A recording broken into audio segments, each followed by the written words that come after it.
ଜାନୁଆରୀ ମାସ 18 ତାରିଖ ରବିବାର ଅର୍ଥାତ୍ ଆଜିକାର ପାଣିପାଗ ଖବର ଆସିଯାଇଛି। ତେବେ ଆଜି ଅର୍ଥାତ୍ ଆସନ୍ତା 24 ଘଣ୍ଟା ମଧ୍ୟରେ ରାଜ୍ୟର 8ଟି ଜିଲ୍ଲାରେ ପ୍ରବଳ ଶୀତ ହେବାକୁ ଥିବାରୁ ୟେଲୋ ୱାର୍ଣ୍ଣିଂ ଜାରି କଲା ଭୁବନେଶ୍ୱର ସ୍ଥିତ ଆଞ୍ଚଳିକ ପାଣିପାଗ ବିଜ୍ଞାନ କେନ୍ଦ୍ର। ତେବେ ସେସବୁର ସମ୍ପୂର୍ଣ୍ଣ ଖବରଟି ଜାଣିବା ପାଇଁ ଭିଡ଼ିଓଟିକୁ ଶେଷ ପର୍ଯ୍ୟନ୍ତ ନିଶ୍ଚିତ ଭାବେ ଦେଖନ୍ତୁ। ଆଉ ଯଦି ତା ପୂର୍ବରୁ ଆମ ଚ୍ୟାନେଲଟିକୁ ନୂଆ କରି ଆସିଥିଲେ ଏବେ ହିଁ ସବସ୍କ୍ରାଇବ୍ କରିବା ସହିତ ପାଖରେ ଥିବା ବେଲ୍ ଆଇକନ୍ଟିକୁ ଦବାଇ ଦିଅନ୍ତୁ। ଆଗକୁ ମଧ୍ୟ ଏହିପରି ପାଣିପାଗ ସମ୍ବନ୍ଧୀୟ ସମସ୍ତ ପ୍ରକାର ଟେକ୍ନିକ୍ ଅପଡେଟ୍ ଖବରଗୁଡ଼ିକ ସର୍ବପ୍ରଥମେ ଜାଣିବା ପାଇଁ।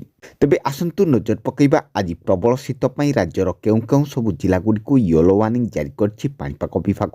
ତେବେ ସେସବୁ ଜିଲ୍ଲାଗୁଡ଼ିକ ହେଉଛି କେନ୍ଦ୍ରାପଡ଼ା, ଜଗତସିଂହପୁର, କଟକ, ଖୋର୍ଦ୍ଧା, ଢେଙ୍କାନାଳ, ଅନୁଗୁଳ, ସୁନ୍ଦରଗଡ଼, ଝାରସୁଗୁଡ଼ା।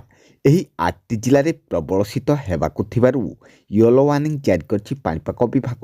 ଏହା ସହିତ ସେହିଭଳି କେନ୍ଦୁଝର, ମୟୂରଭଞ୍ଜ, ବାଲେଶ୍ୱର, ଭଦ୍ରକ, ଦେବଗଡ଼, ସମ୍ବଲପୁର, ସୋନପୁର, ବୌଦ୍ଧ, ବଲାଙ୍ଗୀର, ନବରଙ୍ଗପୁର, କୋରାପୁଟ, ରାୟଗଡ଼ା, ନୂଆପଡ଼ା, ଭବାନୀପାଟଣା ଏହିସବୁ ଜିଲ୍ଲାଗୁଡ଼ିକରେ ସର୍ବନିମ୍ନ ତାପମାତ୍ରା 6 ଡିଗ୍ରୀରୁ 12 ଡିଗ୍ରୀ ରହିଥିବା ବେଳେ ଫୁଲବାଣୀରେ ସବୁଠାରୁ ଥଣ୍ଡା ସହର ଅର୍ଥାତ୍ 6 ଡିଗ୍ରୀ ସର୍ବନିମ୍ନ ତାପମାତ୍ରା ରହିବ ବୋଲି ଆଞ୍ଚଳିକ ପାଣିପାଗ ବିଭାଗ କହିଛି। ତେବେ ଆଗକୁ ମଧ୍ୟ ଏହିପରି ପାଣିପାଗ ସମ୍ବନ୍ଧୀୟ ସମସ୍ତ ପ୍ରକାର ସୂଚନା ଜାଣିବା ପାଇଁ ଆମ ଓଜିଏନ୍ ଓଡ଼ିଆ ଚ୍ୟାନେଲ ସହିତ ଯୋଡ଼ି ହୋଇ ରହିବା ପାଇଁ ଆମ ଚ୍ୟାନେଲଟିକୁ ଏବେ ହିଁ ସବସ୍କ୍ରାଇବ୍ କରିବା ସହିତ ପାଖରେ ଥିବା ନୋଟିଫିକେସନଟିକୁ ଅନ୍ କରିଦିଅନ୍ତୁ।